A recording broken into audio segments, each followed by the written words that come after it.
Thanks for coming on to the Habitual Thinker, man. Thanks for having me. Appreciate you. Thanks for having me. I mean, it was only right. All the support you provided to me, coming to Connecticut, this is your home state, so Yeah. welcoming me, man, I appreciate it. Of course, man. Of course, man. Tell the people a little bit about, where you are now, and a little bit about your career. So I'm a personal injury attorney in the state of Connecticut. I represent people throughout the entire state. Originally from New York, though. Okay. So when I came to Connecticut, I didn't know anyone. It was me, my girlfriend at the time, and my son. And so went to law school and just started networking. Met great people like yourself. Appreciate it. Who just really just helped out. It's so rare to come across genuine people, and then when you have that, when you meet that, it's a blessing. So again, thank you. Of course, man. Anytime. Thank you. But we're sitting in my second location here in Hartford. Congratulations again. Yes, thank you. So Hartford means a lot to me because when I came to Connecticut, I was going to law school at Quinnipiac, and my first sort of interaction, really being outside, was in Hartford. And then I saw a lot of people, that looked like me as far as being outside networking, and you had all these events where people that looked like us came together and really bonded, and that meant a lot to me. I met a lot of great people at your events, people that I'm friends with to this day. Awesome. So that's why Hartford means so much to me. Went to church here and just continue to network here, but then eventually I migrated down to the downstate, Fairfield County, and had to open up my practice there in order to get back up here. So that's where we at right now. Awesome, man. So let's take take it back, because you mentioned open my office here in Bridgeport, up in Hartford, like it's nothing. I know it's a lot of work that goes into that. Yeah. People from the outside may not see the grind, but let's take it back. When you were younger, did you always know you wanted to be an attorney, or at what point did you decide this is what I want to do, and then talk me through that journey, stepping into it? So yes, I always wanted to be an attorney. My grandfather and I used to watch a show called Matlock, and that was my introduction of being a lawyer. I thought it was really, really cool. Yeah. Then I had another grandfather who used to wear suits all the time, and I just, what you're exposed to is just sort of sticks with you. Yeah. So I knew at an early age I wanted to be an attorney. I didn't know I was going to be a personal injury attorney, but I knew this is what I wanted to do. You wanted to wear a suit. I wanted to be cool. That's it. That's it. I mean, the only other person I saw wear suits and having briefcases was, Nino Brown. Right? I'm glad you didn't go that route. There you go. So, that's what I always wanted to do. That's what I always wanted to do. And, my mom, single parent household. My mom is a retired New York City police officer for 20 years. So she had to be the mom and the dad. Moms. Yeah, she had to be the mom and the dad. But I also had a great village that raised me. My grandparents, my grandmother, God rest her soul, Veronica Sullivan, my uncle, my aunts. I had a village around me, cousins, all that kind of stuff.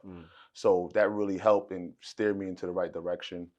And being the oldest and having a single parent, you just have to have these responsibilities of preparing dinner, doing laundry, doing all these things at a young age that a lot of kids don't have no idea. So I was born in Queens.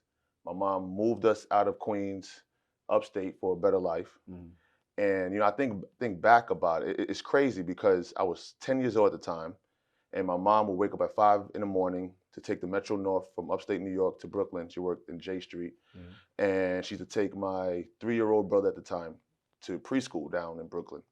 So at 10 years old, I'm home by myself, and I am, things I would never do now, right? Times are different. Waking up, eat some Frosted Flakes or eat a Pop-Tart or something like that, putting myself on the bus at 10, coming home, coming in the house. And again, this is a new area. I don't know anybody. And there's nobody that up there that looked like me at that time. So, I'm hearing weird noises. It's just crickets, but it ain't had no crickets in the hood. So it was I didn't hear that. But so just hearing weird noises and all this kind of stuff. So it's being like that culture shock. And it's coming home at after school, doing my homework, preparing, dinner, I used to make my mom tea, West Indian family, make my mom tea before she come home, set the bathtub for my mom, like all these different things. It was just like, this is what I did at age 10. And I just think about it like that. So it's just, that sort of upbringing always just kept me on the, being disciplined, straight and narrow, just knowing what needs to be done. And it's just from my, exposure of being in a single parent household, having to lead, having to step up. It sort of just led to everything that's happening today, to be honest. That's awesome. So a couple of things I heard there is that you had like a regimen Yeah. at 10, right? And just being a habitual thinker, we always talk about like how habits literally can create who you are, right? What was your mindset at that point at like 10 years old? Because that's not the average 10-year-old is having these responsibilities. It was normalcy. I mean, unfortunately, I grew up in an area where it was, everyone had single parents, and then when I moved upstate to the suburbs, it was very rare for there to be single parents, but where I'm from, Hollis, Queens, like all my cousins and everything like that, it was single parents. It was just normal. So, and not to cut you off, so like your peers, did they have a similar type of regimen, or did you ever think like, I'm a kid, man, I wish I could be out playing like the others? Like, it just was regular. It was just what it was. It was just regular, but there was, I'd done a lot of different things though. I was fortunate, played sports. I played sports with the other team. The difference with that is that, I had to rely on my coaches to bring me to practice and games more so because my mom worked a lot versus other kids having their parents drop them off, pick them up and all that kind of stuff. I had some outstanding coaches with baseball and basketball and all that kind of stuff that really, supported me and looked out. So I didn't really I don't feel like I missed out on anything. It's just that just little tweaks here and there. Yeah. Yeah, I mean, that's powerful. I mean, at 10 to have that mindset, it's no surprise that you're able to be an attorney. There's a lot of, I'm sure that's not easy going through law school and just being disciplined enough to stick that out. Can you talk through some of like your hurdles, like as you started pursuing, going to law school and wanting to be an attorney? The hurdle that I had at that time is the same as it is today. It's all about being comfortable. Being the only Black person in some of these classes. Gotcha. It's a hell of a hurdle because you're in your own head. There's nobody's telling you certain things, but you just feel like you have to get every answer correct because these people are looking at you in a certain way. Perception. Yeah, so it's you in your own head about a lot of different things, and even with some of the individuals that in there that may look like me, we may have a different upbringing, may come from very different backgrounds.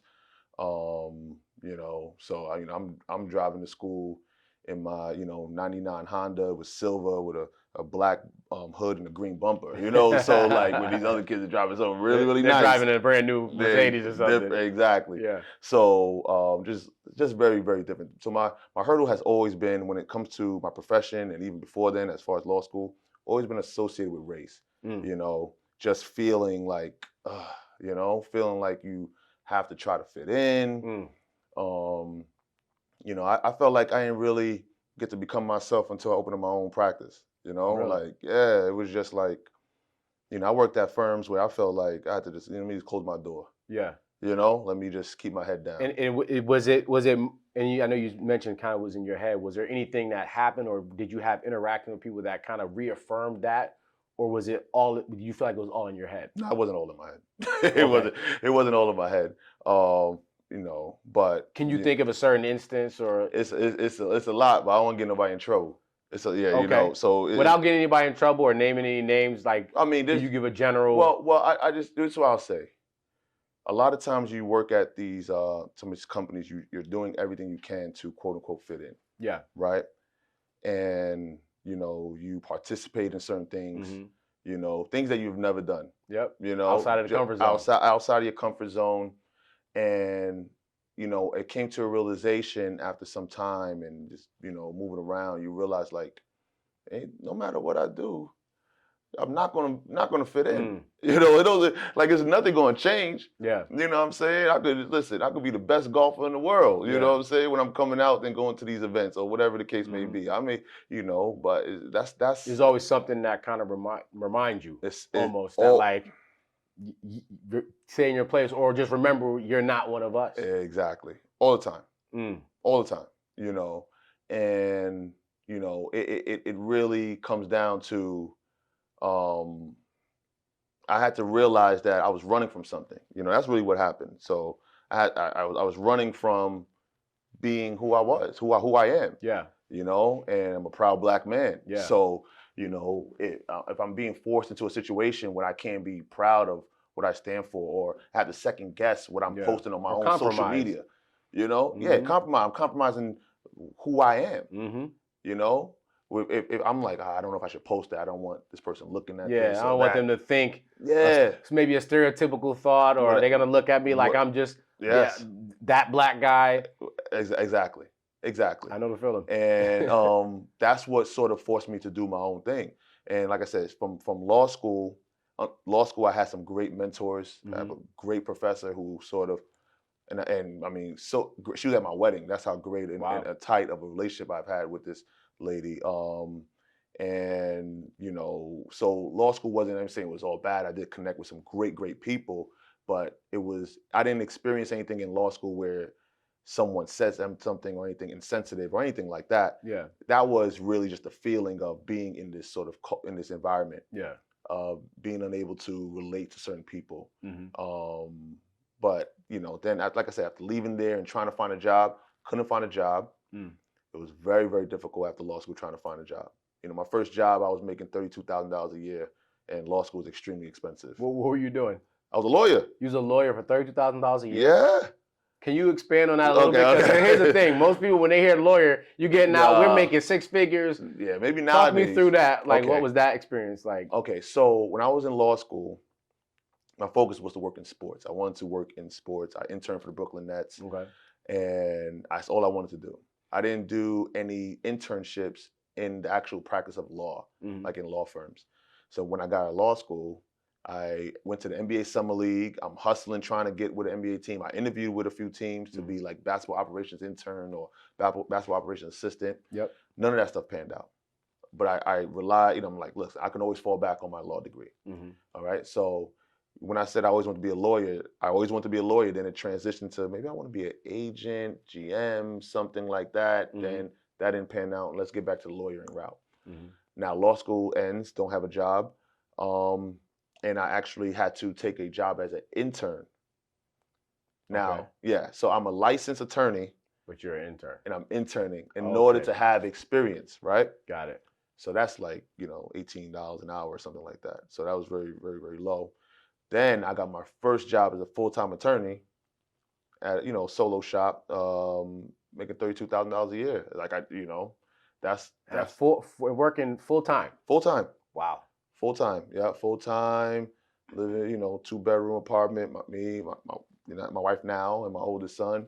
And yeah, and I was super excited because it was so hard to find a job. Yeah, you were just happy I feel like I got my foot in the door. Exactly. So and it's it was like you get a percentage of the cases you bring in, right?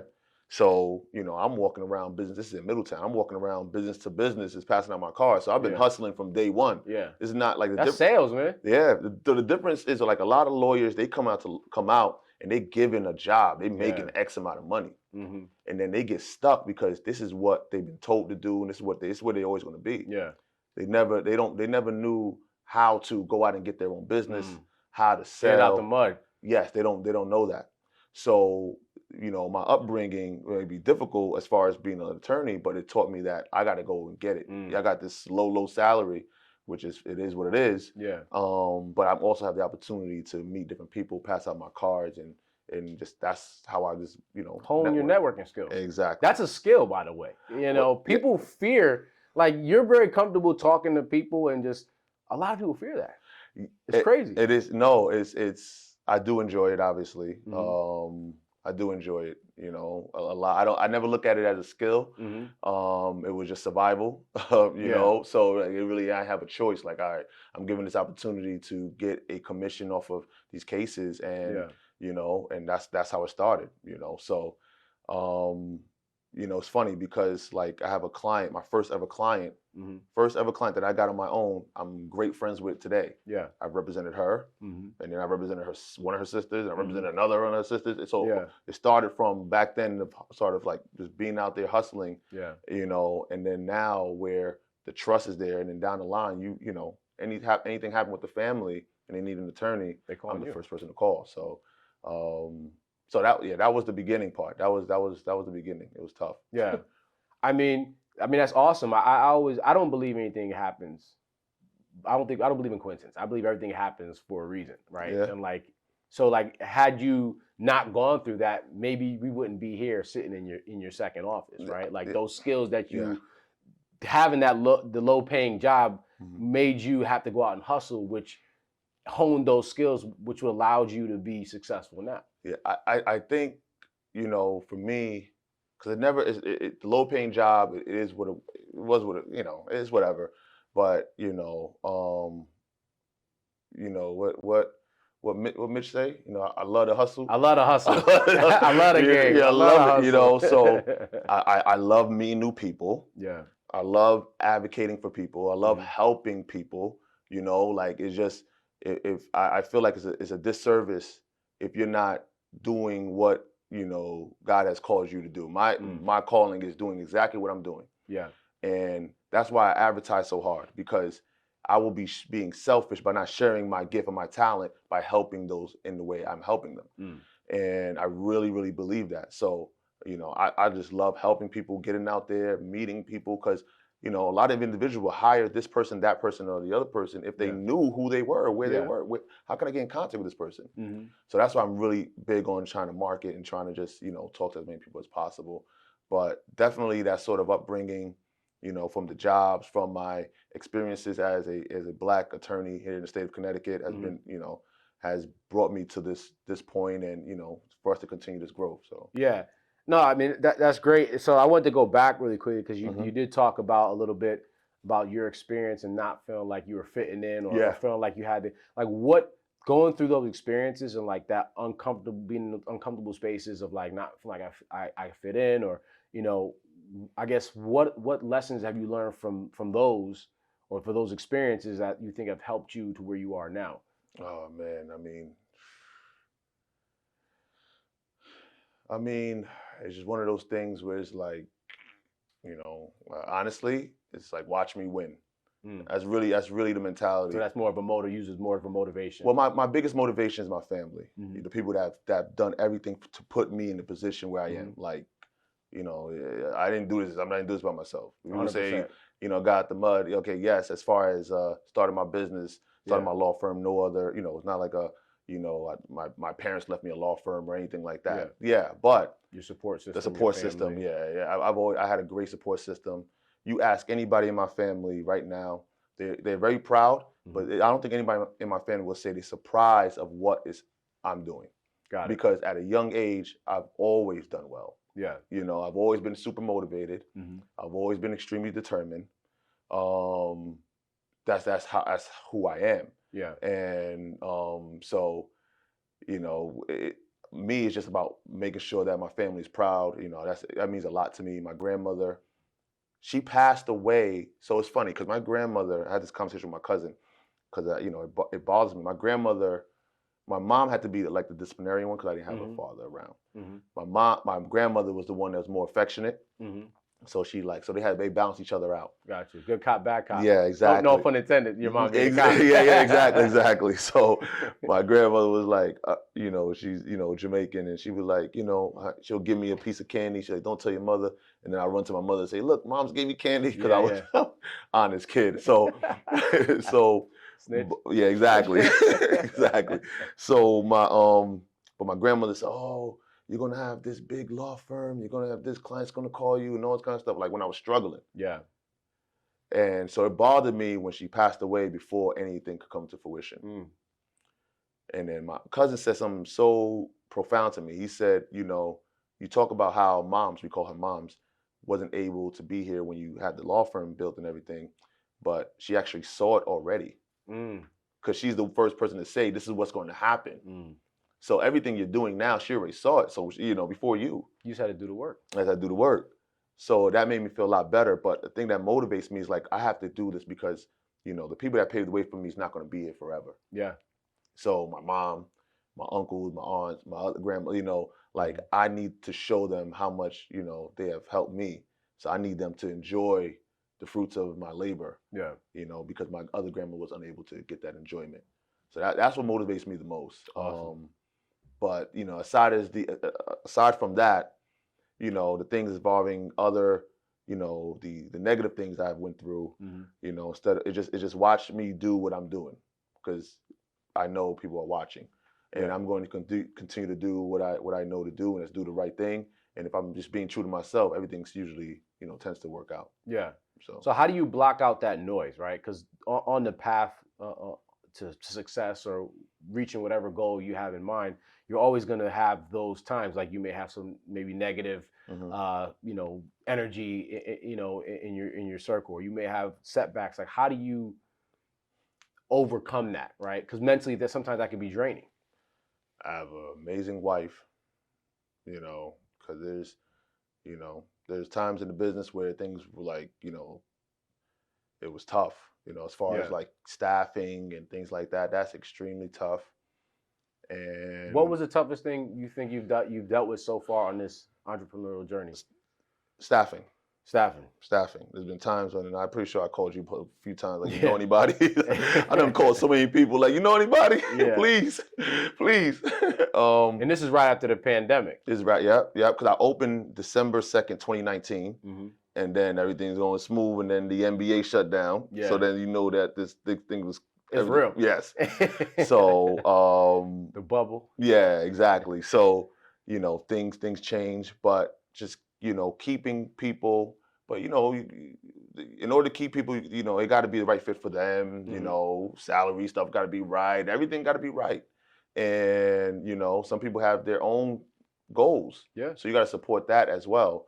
But it's been, you know, I've had situations where I remember I made a Instagram post one day when I had like three new people. It was like three new people. Hmm. Following week, I made another post how I'm down to one. Yeah. You know, Yeah. so Yeah. just that quick, it was like I gotta, you know, this person left, another person had a great opportunity somewhere Hmm. else, you know, and it's like it's been extremely difficult as far as with staffing. So it's brought me on the verge of like, what am I doing wrong? Like verge of tears, like talking to my wife, Yeah. you know, because the problem with me, I'm very high and low. Hmm. My wife is even. So It's like you get high highs when it's great, and yeah, then yeah, and when you hitting like some yeah, kind of hurdles, it's like it's it brings you down. it brings me down. So I try to, you know, but she, you know, says certain things and it gets me, you know, back and you know my mind right and all that kind of stuff. So I have great balance. My Mhm. mom as well, great balance to it because I'm everything happens for a reason, but at Mhm. the same time, I'm the type of person that I'm going to make this happen. So it's like when things don't happen in the way where I want it to happen or the time I want it to happen, Mhm. I fight with that. And Yeah. it's not about my time, it's on God's time, Mhm. you know. So, but I fight with that, Yeah. you know, because I'm really big on I can make it happen. So, you know, that's a struggle that I have. This is a Yeah. struggle that I have, but that's also is a gift and a curse. You know, the gift of is that we've been able to open up two locations in less than 4 years, and now it's you know it's nine of us in total. Mhm.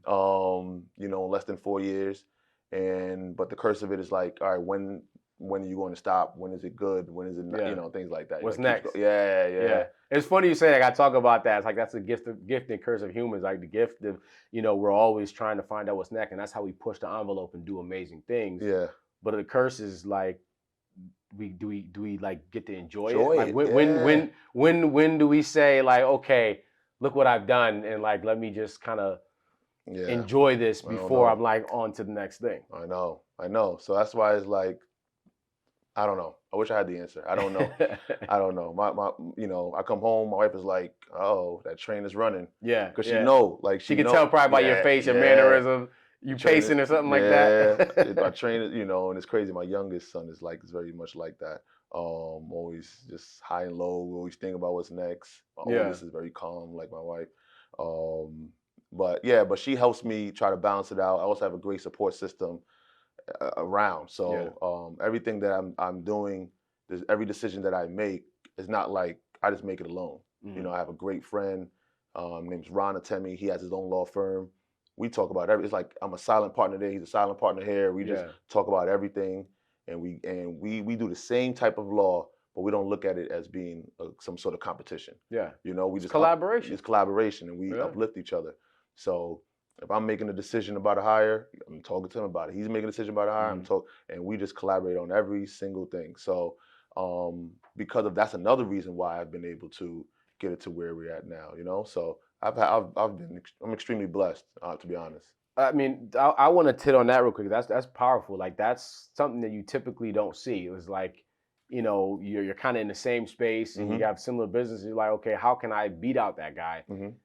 Can you talk about like how the collaboration has been much well? Obviously, you never compete with the guy, but I'm sure you've seen competition in the past. Yeah. How's collaboration been better than competition? Well, so I look at it as all competition. Hmm. Ron and I compete, Hmm. but at the end of the day, we're still gonna, hang out afterwards. It's not a competition, kick you down and you stay there. Gotcha. It's okay, you got that office, I'm gonna get this office. Yeah. You Now, know, what you look, got next? yeah. Now it's your move. Now it's your move. Similar to probably, Magic and Bird or something Mm. like that, Yeah, yeah, yeah. they competing but they love each other. You respect the sport. You Yes. respect like I see what he's doing. Oh, that's a nice move. Oh, I Yes. got one for him. Exactly. He put Yeah, up a nice billboard. So I'm like, shoot, I'm like, okay, I got to get this design right for yeah, my next billboard. And yeah. and I tell him it's nice. And every time before I even put up a billboard, I say, hey, what do you think of this design? Mm, Before I even put up this sign over here, I showed him the sign. Before he puts up a bill, he showed me. yeah, And so it is competition, but we are competing with each other because the more I push him, yeah, it pushes me. yeah. So that's the difference. A lot of people confuse competition and they want to compete with someone, push them down, Hmm. and keep them there. Yeah. But how are you going to grow from that? If you're not pushing that person to get better, to challenge you, how are you going to Yeah. continue to grow? That's a good point. So that's how I look at it. I don't think competition is bad at all. I just think it's how you view it. Yeah.